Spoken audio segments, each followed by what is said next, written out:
Gracias. Muchas gracias. Muy buenas tardes, compañeros y amigos. Estimado senador Eduardo Frei Ruiz-Tagle, expresidente de la República de Chile. Señor senador Jorge Osejo, presidente de la Organización Demócrata de Centro.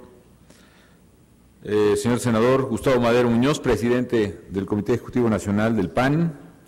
Muy estimados amigas, amigos del Presidium, querida Margarita, muy estimado coordinador del Senado de la República, presidente del Senado José González Morfín, muy estimada canciller, muy estimado secretario de Gobernación, muy estimados servidores públicos aquí presentes, muy estimados compañeros del Partido de Acción Nacional, muy estimado embajador de Chile en México, no lo había saludado anoche, le reitero mis saludos. Saludo a todos los visitantes que hoy recibimos de distintas partes de América Latina y también del mundo, de Alemania, de España, de Cataluña, de Italia, de todas partes. Pues agradezco nuevamente el poder compartir algunas reflexiones y celebro que se haya organizado aquí en México esta conferencia, estos foros de la organización. Hay que recordar que se realizan en el marco de ya el 50 aniversario de la IDC, Internacional Demócrata de Centro, y el 65 aniversario de la Organización Demócrata Cristiana o Demócrata de Centro, que es más antigua, como se ve, que la propia internacional. Muchas felicidades. Y celebro que estemos reunidos aquí para compartir ideas acerca de los desafíos de la humanidad y la forma en que nuestras agrupaciones deben enfrentarlos. Cuando surge esta pregunta provocadora, de que si tiene viabilidad nuestro pensamiento, nuestra doctrina, me vinieron a la mente pues innumerables respuestas. Pero haciendo un poco un repaso de lo que ha sido la historia de esta organización, la historia de nuestros partidos, y recordándola a la luz de algunos comentarios que ha expresado el presidente Frei Ruiz-Tagle, de que nuestras organizaciones crecieron, y yo diría se forjaron frente a los totalitarismos, frente a los fascismos, frente a los autoritarismos, militares o no, en nuestra América Latina. Uno puede empezar a hacer el recuento de los ejes ideológicos a los cuales finalmente nos ha tocado oponernos, ideológicos y pragmáticos. Y aquí me viene una primera reflexión. Finalmente los partidos demócratas de centro, demócrata cristianos, los fundados en el humanismo cristiano, que aquí en el PAN lo hicimos desde el principio en lo que llamó don Efraín González Luna el humanismo político. Primero, son partidos ideológicos, y creo que esta es una primerísima reflexión, una gran aportación a un mundo que reclama referentes en pleno siglo XXI, es que nosotros tenemos referentes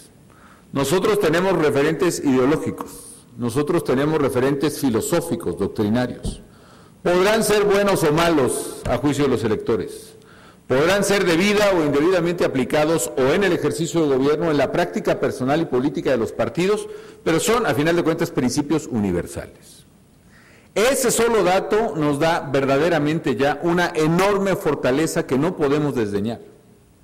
Y nos hará, yo creo, reiterar cada día la imperiosa necesidad de volver a la afirmación de los principios como un activo de nuestros partidos y no como un lastre, como muchas veces se ha querido considerar. Primero. Segundo, ¿a qué cosas nos hemos enfrentado además? Si nos hemos enfrentado a los autoritarismos, a las dictaduras, a las dictablandas, a las dictaduras perfectas, a las imperfectas, en fin, a todo lo que vivimos en el siglo pasado.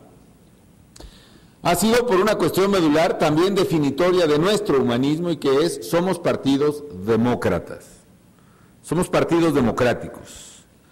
Y no afirmamos a la democracia simplemente desde un punto de vista teórico, sino de que partimos de la premisa de la persona, que el ser humano es persona libre, es un sujeto ético, es un sujeto social que es responsable ante sí mismo y ante los demás.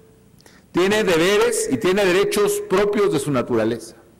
Y que la libertad humana derivada de esa dignidad en la que creemos no puede ser constreñida arbitrariamente por el Estado y no puede ser acotada ni puede tener otros límites jurídicos que los que imponga el derecho de los demás, el interés nacional y el bien común, que está mucho más allá del mero respeto al interés de otros.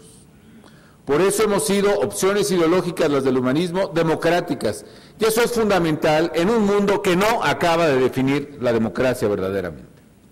Algo nos pasó en América Latina al final del siglo XX. Finalmente todos los países, por lo menos los continentales, fuimos llegando más o menos a la vida democrática. Y creo que en el momento que llegamos a la vida democrática, a la alternancia en México, que fue, digamos, la prueba de fuego para ello, quizá supusimos que la democracia había llegado para quedarse, que habíamos finalmente hecho una larga transición a la democracia y luego, como se cuentan los niños, cuentos infantiles, y colorín colorado, este cuento se ha acabado y vivieron muy felices, ¿no? Y la verdad es que no es así. De hecho, en los cuentos no nos cuentan qué pasa después de que se casa el príncipe y la princesa. Bueno, nadie nos relata que el príncipe se quedó con su vieja afición cuando era sapo de seguir besando princesas por todas partes, ¿no? Entonces, en la democracia resulta que efectivamente vienen los problemas del arribo democrático. Y algo todavía peor, vienen también las amenazas de regresión autoritaria, presentes con distintos matices en nuestra América Latina, pero bien presentes, mucho más que antes. De hecho, la formación de regímenes autoritarios o semiautoritarios, es decir, regímenes que inician cancelando garantías, cerrando medios de comunicación, encarcelando opositores, son regímenes que crecen arrolladoramente en nuestra vista. Y quizá una de las grandes reflexiones que debemos hacernos es la aportación doctrinaria del humanismo político como humanismo democrático, que tiene no solo viabilidad, sino una misión que cumplir en este continente, que es precisamente preservar la democracia y los derechos humanos en nuestras sociedades y en nuestra región. Otro parámetro ideológico contra el cual nos enfrentamos fue el cómo salirnos de la falsa disyuntiva que durante décadas rechazamos de o capitalismo o socialismo.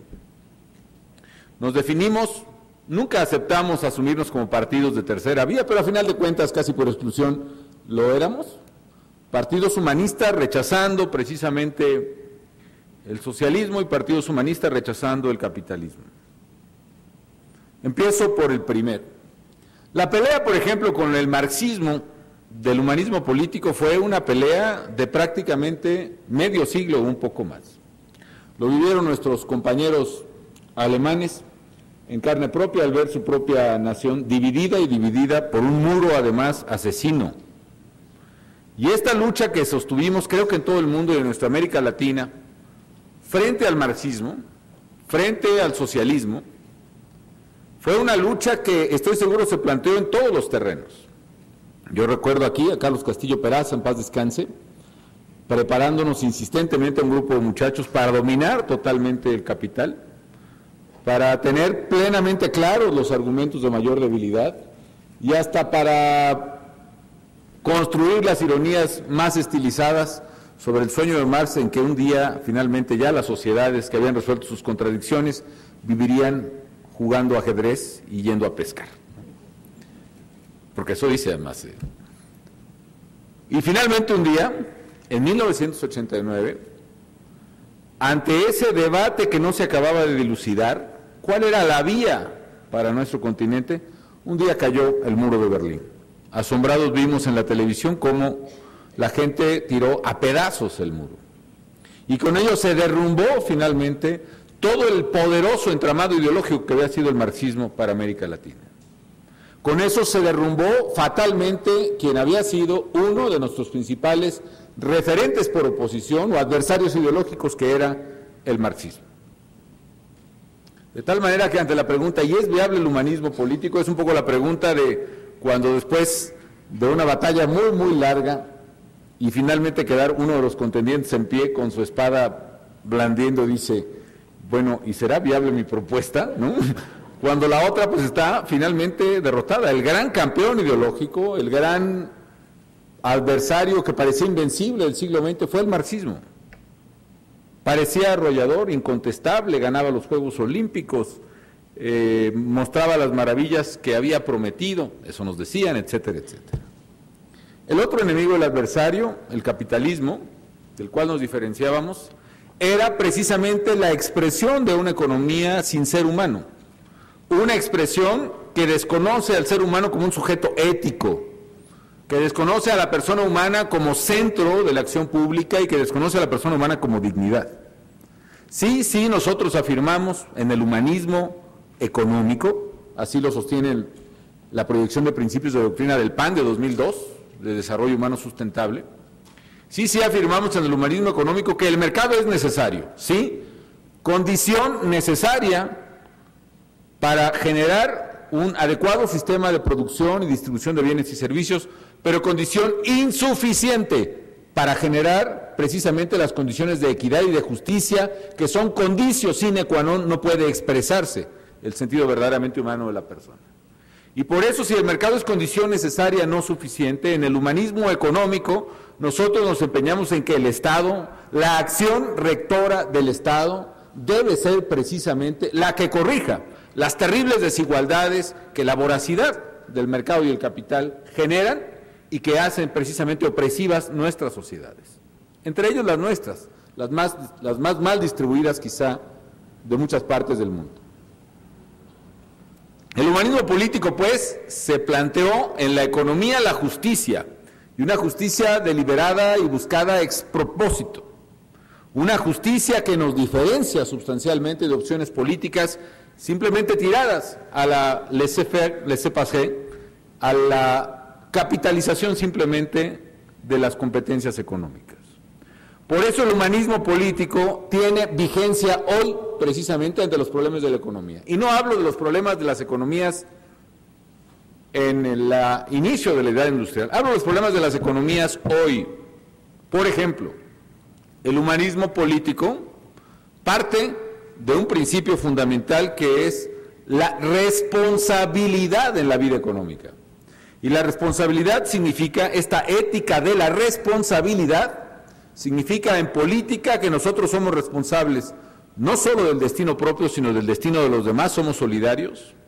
Y en economía significa, además de ello, el respeto a la libertad y al trabajo como único medio para salir adelante de una familia, una empresa o una economía. Y también implica la responsabilidad del destino de los demás que padecen precisamente las injusticias, y significa también el manejo responsable de las economías. ¿Qué es lo que está padeciendo precisamente hoy el mundo en Europa fundamentalmente y en Estados Unidos y en Japón en cierta parte? Está padeciendo en cierta forma una pérdida de responsabilidad económica. Y un elemento indispensable, obvio, de responsabilidad económica es que nadie puede gastar más de lo que puede. Eso lo sabe una madre de familia, eso lo sabe una empresa responsable y eso lo debemos saber los gobiernos. Y lo que tenemos ahora es una reiteración, toda proporción guardada, de los problemas que nosotros cuestionamos en América Latina en los 70s y los 80s, en México y en Chile y en Argentina y en Uruguay y en Brasil, que fue los gobiernos que gastaron mucho más de sus posibilidades de pago. Los déficits inmanejables que llevaron a crisis de deuda y que mantuvieron una década perdida a América Latina. Las inflaciones exorbitantes derivadas de aquel colapso de nuestras monedas. Esa falta de ética de la responsabilidad económica, todo proporción guardada, insisto, también está en los déficits que ahora tiene Grecia, de los 14% de déficit que tuvo. Y están en Irlanda, y están en parte en Portugal, y en parte en España, y en parte en Italia. Es decir, no pueden y en el déficit de luego de Estados Unidos, de más del 10% de su PIB, no pueden las naciones, ni las personas, ni las empresas, obviar la ética de la responsabilidad en la conducción de los asuntos públicos. Y eso, coincido con el presidente Frei, también debe caracterizar a los gobiernos humanistas, la ética de la responsabilidad en la economía y en todos los órdenes. Habrá que imaginarse que ahora quienes tienen las crisis de deuda no es nuestros pueblos, sino los países más desarrollados ahora. Habrá que ver lo que ahora se discute en el G20, es ver cómo se diseña un modelo que pueda resarcir el problema de la deuda de esos países y quizá puedan ver hacia la experiencia que nuestros países tuvieron que desarrollar. Quitas sustanciales en la deuda, emisiones de colaterales internacionales, como fue en su tiempo el bono Brady, y algo que nos faltó en América Latina y que debe considerarse en el mundo, una justa distribución de los costos de esas medidas, porque simplemente cargarle a la gente y a la gente más pobre esos ajustes son precisamente también faltas a una ética de la responsabilidad. ¿A qué nos enfrentamos en el humanismo político entonces y hoy? Otra expresión de la ética de la no responsabilidad es el populismo mismo. Es decir, la conducción de la vida pública fuera de toda responsabilidad y sensatez. Es la exacerbación del despotismo personal, es la falta de sensatez, es la contención artificial e inútil de los mercados mismos, es el control de precios, son las vías de las expropiaciones y las cancelaciones de los derechos patrimoniales de las personas. A eso hoy nos enfrentamos, como nos enfrentamos ayer en el humanismo político. Por eso pienso, amigas y amigos, que en lo político la democracia sigue siendo la opción viable y esa es la nuestra. Y en la economía, el humanismo económico, el del mercado como condición necesaria, no suficiente y que requiere la acción rectora y rectificadora del Estado, esa economía social de mercado es la opción viable y es la opción nuestra. Y vamos más, la opción de la sustentabilidad, la opción que hemos definido en el desarrollo humano sustentable y que ahora es doctrina, por ejemplo, en Naciones Unidas, es doctrina de varios partidos como el PAN, es doctrina de mi gobierno y es doctrina de países demócratas cristianos en América Latina. Es decir, la ampliación de las libertades y de las capacidades de las personas sin comprometer las capacidades y libertades de las generaciones futuras. Eso es el desarrollo humano sustentable. Y tiene que ser integral, tiene que ver con lo económico, con lo político, con lo ambiental, con el Estado de Derecho, con la legalidad, con las relaciones internacionales. Y eso es lo que implementamos.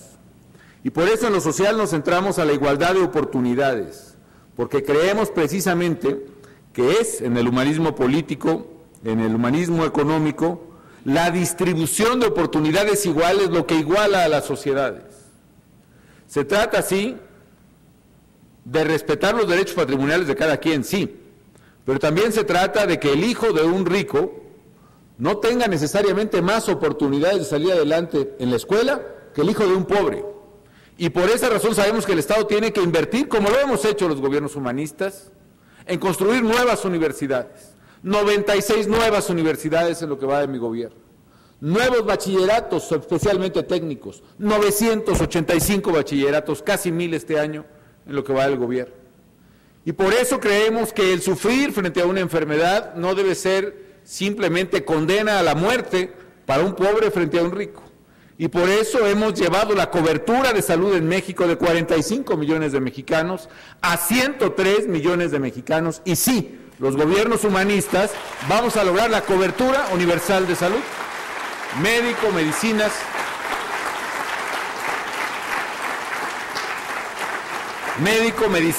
y tratamiento y hospital para cualquiera que lo necesite. Y por eso hemos construido 1000 hospitales o clínicas nuevas y hemos remodelado más de 2000 adicionales. Y sí, el desarrollo humano sustentable implica un compromiso con las generaciones futuras a través del medio ambiente y por eso, a pesar de ser país en desarrollo y con pobreza, no caímos en el garlito de que el compromiso frente al medio ambiente era solo de naciones desarrolladas. Rompimos ese paradigma y propusimos el primer plan voluntario de reducciones de emisiones de carbono en el mundo. Y por eso condujimos la COP16 y forzamos acuerdos y creamos el Fondo Verde que propusimos y establecimos ahí mecanismos por reducción de emisiones por deforestación. Amigas y amigos, el compromiso del humanismo político es absolutamente viable y no me atrevo a decir solo viable. Digo, es la mejor opción política para México y para toda América Latina.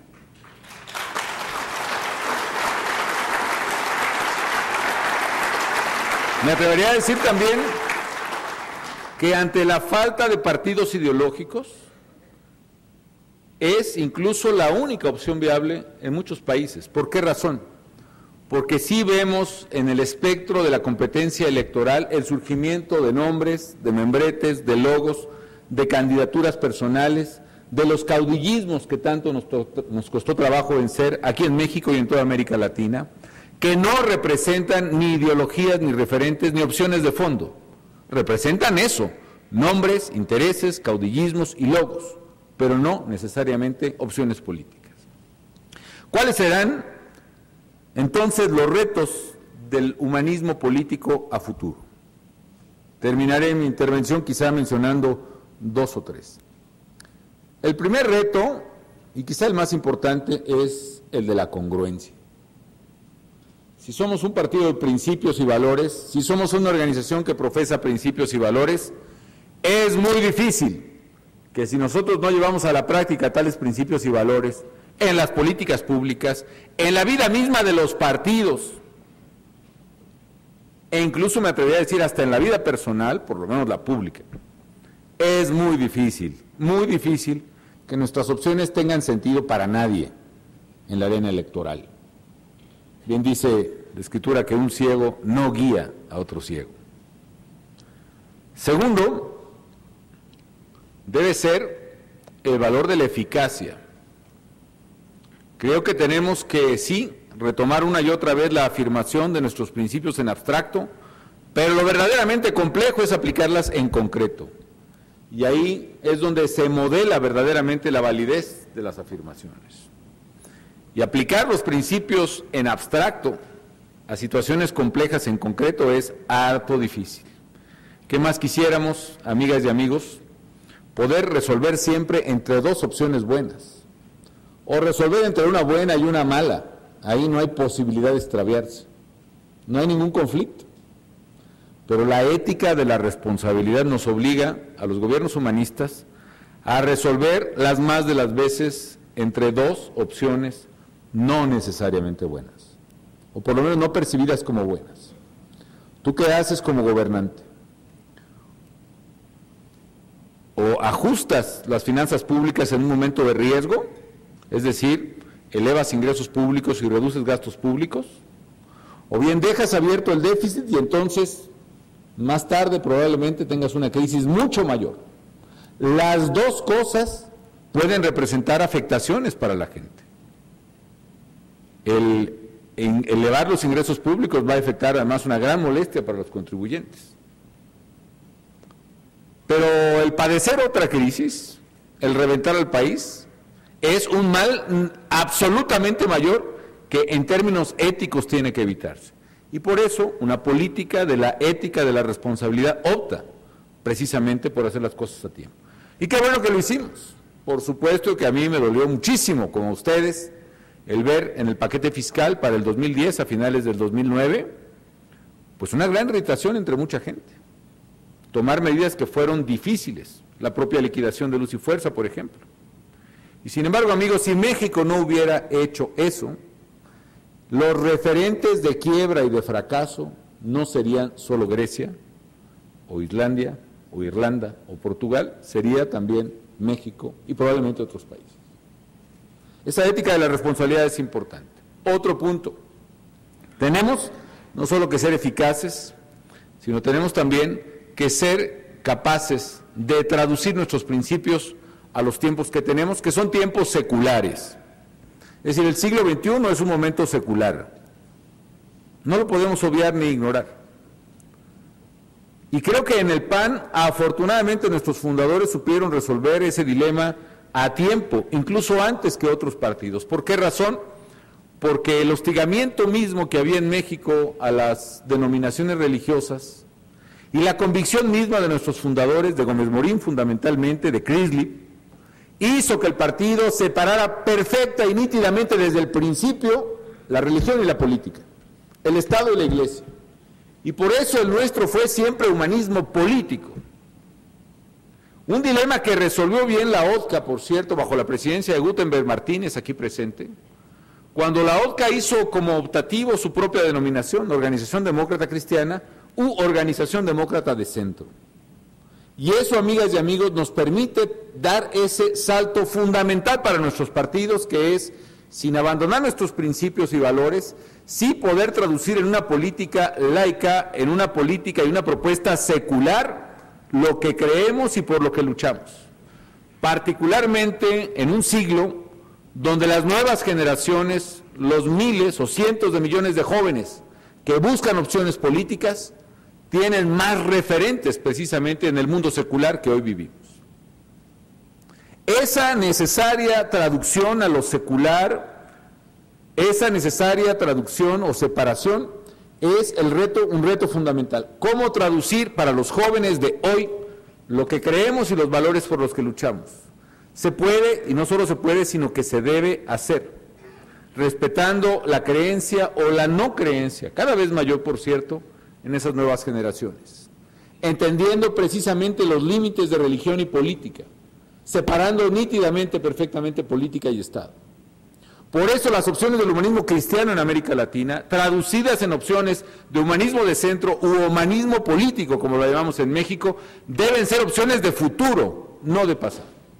Y en esa lógica debemos ver cómo poder construir propuestas sólidas de nuestros valores en una sociedad secularizada. Por ejemplo, la defensa de la vida o la defensa de la familia, principios irrenunciables de nuestros entramados ideológicos, cómo traducirlos y cómo hacerlos entender en una sociedad que hoy tiene una multiplicidad de factores de información y de presión.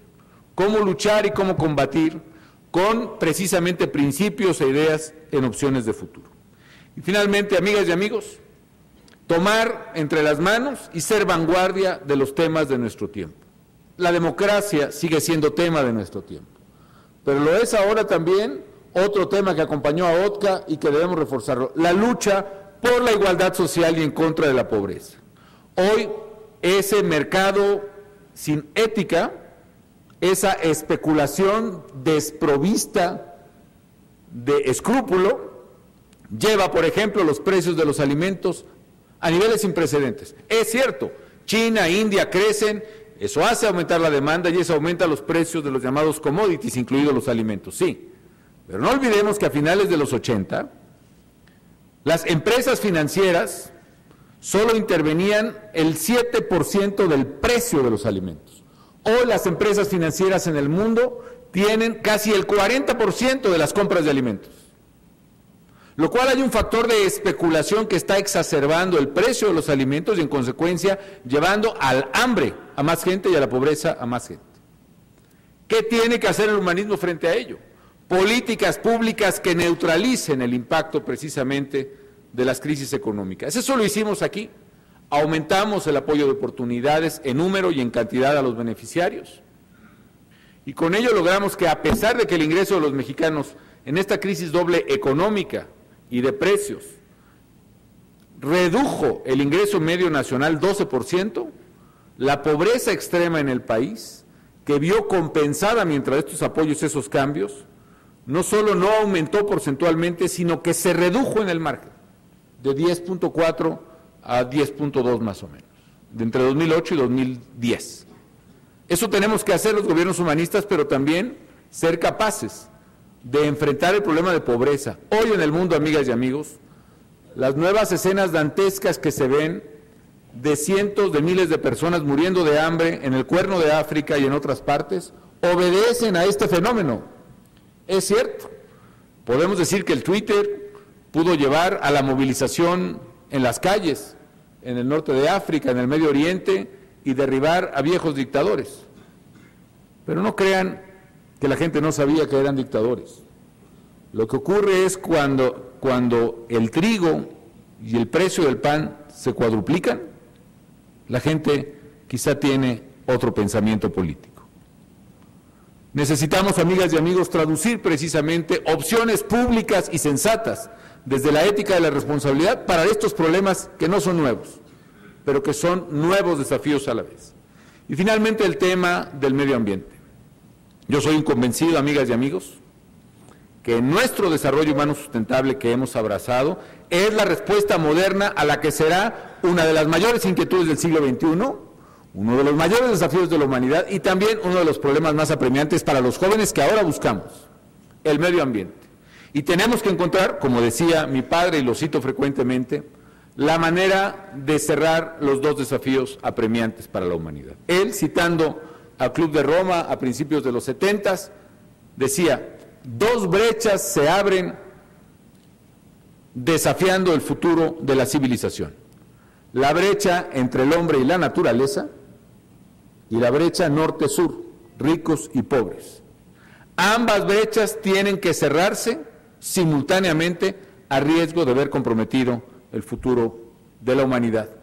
Y eso solo se logrará si se reconoce la unidad global, lo finito de la Tierra y la característica esencial de solidaridad del hombre. ¿Cómo cerrar la brecha de pobreza y al mismo tiempo la brecha ambiental? Con programas que a la vez que puedan aliviar al pobre, puedan reducir, por ejemplo, emisiones, sustituyendo las lámparas incandescentes por otras que le ahorren dinero a la gente y ahorren emisiones, pagándole a las comunidades indígenas por tener sus árboles y bosques en pie, en lugar de derribarlos, para que ellos mejoren su ingreso y nosotros mejoremos el ambiente. Y muchas cosas que, por supuesto, hemos puesto en práctica en los gobiernos humanistas.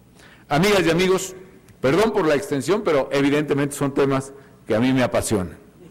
Quiero decirles que el Partido Acción Nacional es un partido que ha profesado el humanismo político y de eso como militante me enorgullezco. Pero también creo que ha llegado la hora en que los partidos de América Latina y del mundo seamos capaces de luchar por los mismos ideales, de defender nuestros principios. ¿Hay alguna amenaza a la democracia en nuestra región? Ha llegado la hora de hacer valer lo que vale la democracia y los derechos humanos. ¿Hay alguna amenaza sobre nuestros pueblos que exacerba la miseria en la que viven todavía millones de nuestros compatriotas? Hay que hacer valer desde la ética de la responsabilidad políticas públicas viables. Hay esta confusión y desesperanza entre los electorados, entre los jóvenes especialmente, que no aciertan exactamente cuál es la opción política que vale. Hagamos valer el peso de nuestra propia viabilidad y seamos lo suficientemente talentosos para traducir de manera atractiva lo que pensamos y lo que queremos. Hagamos de nuestro tiempo precisamente el tiempo por venir, un tiempo de renovación y de fuerza de la Organización Demócrata de Centro en América Latina. Sé que se puede, sé que tenemos los activos y la fortaleza necesaria, la experiencia, los principios, los valores, y desde ese compromiso con nuestra América Latina, vayamos adelante a hacerlo realidad y a escribir nuevas páginas de gloria, de fuerza y de organización de la Organización Demócrata de Centro. Muchísimas gracias, bienvenidos.